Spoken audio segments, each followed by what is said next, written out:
네, 교회 여러분 안녕하십니까? 오늘은 7월 26일 월요일 새벽 예배 시작하도록 하겠습니다. 네, 함께 나눌 성경 말씀은 마태복음 17장 14절에서부터 18절까지 말씀입니다. 제가 봉독해 드리겠습니다. 그들이 무리에게 이르매 한 사람이 예수께 나와 꿇어 엎드려 이르되 주여 내 아들을 불쌍히 여기소서. 그가 간질로 심히 고생하여 자주 불에도 넘어지며 물에도 넘어지는지라. 내가 주의 제자들에게 데리고 왔으나 능히 고치지 못하더이다.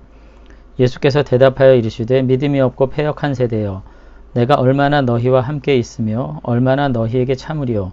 그를 이리로 데려오라 하시니라. 이에 예수께서 꾸짖으시니 귀신이 나가고 아이가 그때부터 나으니라. 아멘. 네, 오늘은 이제 귀신 들린 소년을 고치시는 이적이 나타나는 부분인데 메시지의 핵심은 사실 예수님의 이적 행하심이라기보다는 이 소년을 고치지 못한 제자들을 향한 예수님의 가르침, 믿음에 대한 권면, 이런 것들이 이제 중심적 내용이 될 수 있을 것 같습니다. 앞선 내용은 이제 예수님께서 변화산에 계셨던 내용이 나타나고 있고요.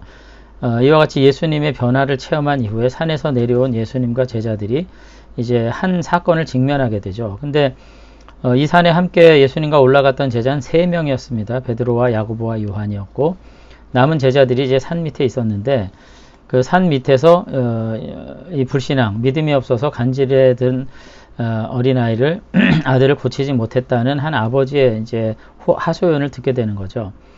내용을 가만히 보면은 우리가 꼭 꿰어 맞추려고 하는 것이 아니라 마치 출애굽기 32장에 나오는 모세가 시내산에서 내려왔을 때 이스라엘 백성들이 믿음이 없이 아론과 같이 금송아지를 만들어서 섬기는 일을 직면했던 사건과 유사한 어떤 맥락을 오늘 본문에서 볼 수가 있습니다. 그러니까 예수님께서 산에서 내려오셨을 때 이제 제자들의 어떤 불신앙이라고 하는 상황에 이제 직면하게 되신 거죠. 그러니까 이제 전체 내용도 중요하지만 이 내용을 이제 어떤 맥락에 배치를 했느냐 하는 것도 우리가 성경을 보면서 이제 살펴보면 좀 더 저자 의도를 깊이 알 수 있는데, 계속해서 지금 이 본문의 맥락은 예수님이 누구신가라고 하는 것을 밝히는 데 있는 것을 알 수 있습니다. 그러니까 구약의 모세와 같은 선지자, 그리고 약속된 메시아라고 하는 것을 계속 이야기하기 위해서 모세가 산에 내려왔을 때 이스라엘 백성으로부터 직면했던 이 부정적인 사건, 그리고 예수님이 세 제자들과 함께 산에서 내려왔을 때 직면했던 믿음이 없는 이 부정적인 사건을 맥락상 어떻게 유사하게 비교하면서 여전히 예수님은 약속된 메시아로서 우리에게 오셨다라는 점을 마태는 계속해서 우리에게 주지시키고 있는 것을 볼 수가 있습니다. 자, 그러면 이제 내용을 좀 살펴보면 이제 14절부터 17절까지가 이제 한 단락이 되겠는데요. 간질로 고생하는 아이의 아버지가 예수님께 와서 무릎을 꿇고 자신의 아들을 고쳐달라고 이제 간청을 합니다. 이 아버지의 이제 말에 의하면은 산 아래 남아있던 제자들에게 자신의 아들이 치유받기를 요청했지만 제자들은 실패했다는 거예요. 자, 이 이야기로부터 이제 예수님의 어떤 교훈은 시작이 되는 거죠. 이거 왜 근데 문제가 있습니까? 우리가 이제 성경을 이제 잘 읽으면 알 수 있겠지만 이미 예수님께서는 앞선 그 시간 동안에 제자들에게 병을 고치고 귀신을 쫓아낼 수 있는 권위를 이미 부여를 하셨던 것을 우리가 기억을 해야 됩니다. 그러니까 10장 1절과 8절의 그 내용이 다음과 같이 나옵니다. 예수께서 그의 12제자를 부르사 더러운 귀신을 쫓아내며 모든 병과 모든 약한 것을 고치는 권능을 주시니라. 이게 10장 1절이고요. 이제 8절에 보면 병든 자를 고치며 죽은 자를 살리며 나병 환자를 깨끗하게 하며 귀신을 쫓아내되 너희가 거저받았으니 거저주라. 제자들을 파송하시면서 이와 같은 권세를 이미 주셨던 것을 알 수 있습니다.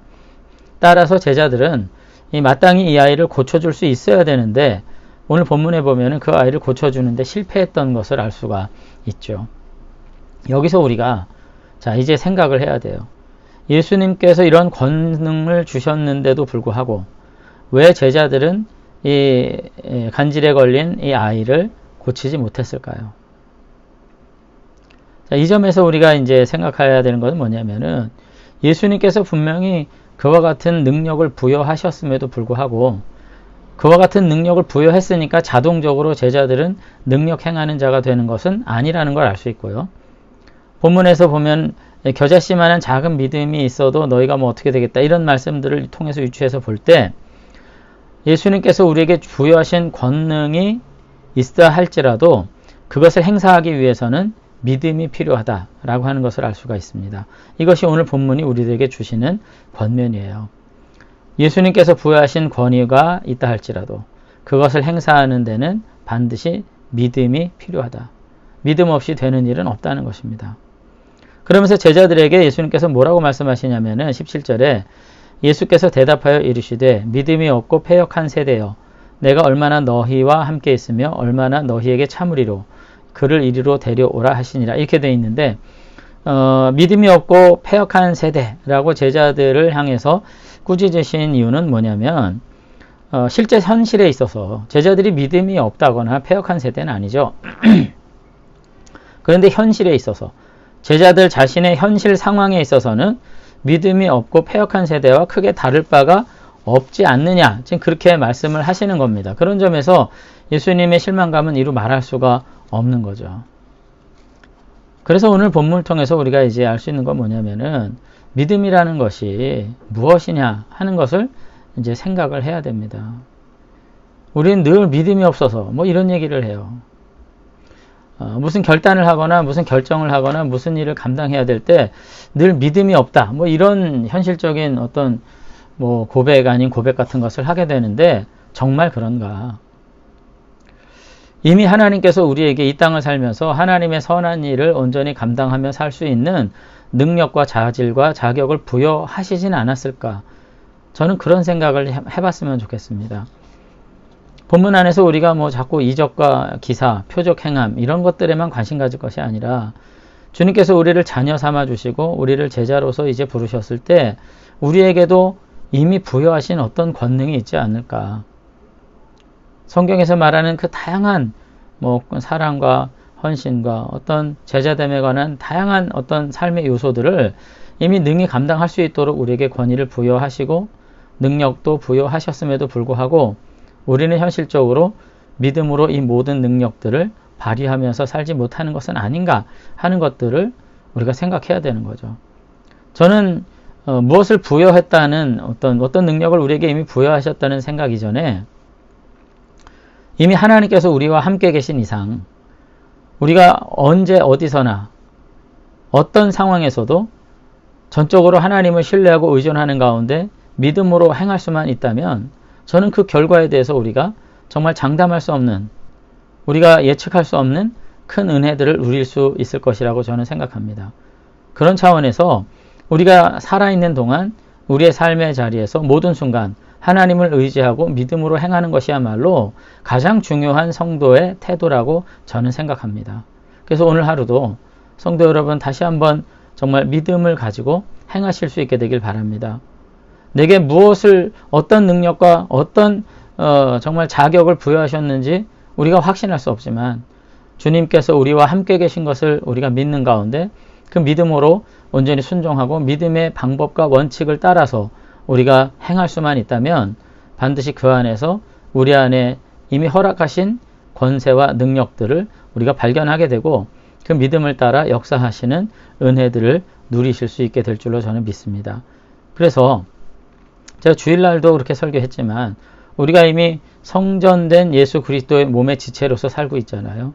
온 세상이 하나님의 거룩한 성전으로 회복될 그 날을 향해서 우리가 지금 행하고 있는데 그 주님과 더불어서 다시 한번 나 자신을 바라보지 않고 믿음으로 행하실 수 있는 그런 저와 여러분들이 되시면 좋겠습니다. 그래서 언제나 믿음으로 승리하고 믿음으로서 주님을 발견하고 바라보게 되는 환희를 나의 삶의 자리에서 늘 누리시는 저와 여러분들이 되시길 주의 이름으로 축원합니다. 한번 기도하겠습니다. 네, 하나님 아버지 오늘 예수님께서 부여하신 능력이 있음에도 불구하고 믿음의 능력을 발휘하지 못해서 자신의 능력대로 행하지 못하고 연약하지 않들을 세우지 못하고 오히려 권면의 대상이 될 수밖에 없었던 제자들의 모습을 보면서 오늘 우리들이 여전히 이와 같이 우리에게 주신 자격과 능력에도 불구하고 믿음이 없어 현실 속에서 방황하며 현실 속에서 무능하게 살아가는 것이 우리의 모습이 아닌가 돌아보게 되는 이 아침을 우리가 맞이했습니다.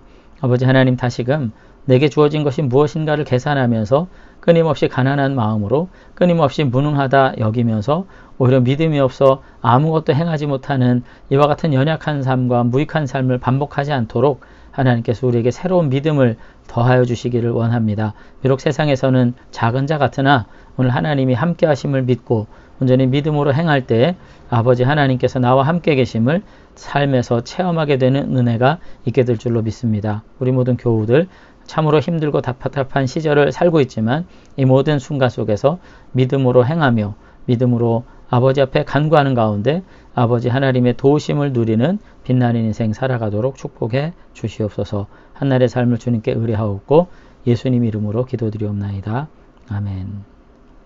네, 무더운 날씨에 다시 한번 주님께서 주신 믿음을 깊이 생각하면서 아버지의 함께 계신 자녀들로서 마땅히 주님과 더불어 믿음으로 행하시는, 그래서 참다운 은혜를 누리시는 저와 여러분들 되시기를 축원합니다. 감사합니다.